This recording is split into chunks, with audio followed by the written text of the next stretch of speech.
ট্রামে চড়ে college street থেকে ধর্মতলা অভিমুখে চলেছি। মাঝে বিবি গাঙ্গুলি স্ট্রিট, যেটা বউবাজার নামে খ্যাত। এখানে সোনার দোকান, সাড়ে সাড়ে সোনার দোকান। আর একটু এগোলেই হচ্ছে ফিরিঙ্গি কালীবাড়ি, যেটা অ্যান্টনি ফিরিঙ্গি তৈরি করেছিলেন।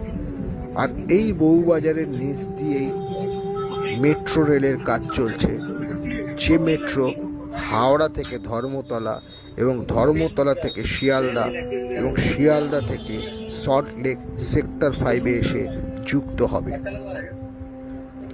হয়তো আগামী দিন এই ট্রাম নাও থাকতে পারে। এই ট্রাম অন্তিম মুহূর্তে এসে পৌঁছেছে। যদি ভালো লাগে আপনারাও একটু দেখবেন।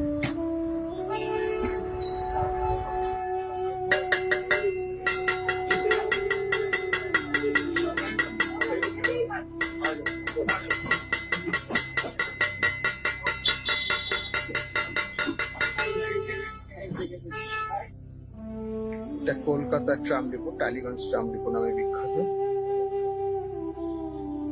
ট্রাম আজকে অচল অবস্থায় পড়ে আছে, ট্রাম চলছে না, এমনই বিচার। ঐতিহাসিক একটা ব্রিটিশ তৈরি করে দিয়েছিলেন।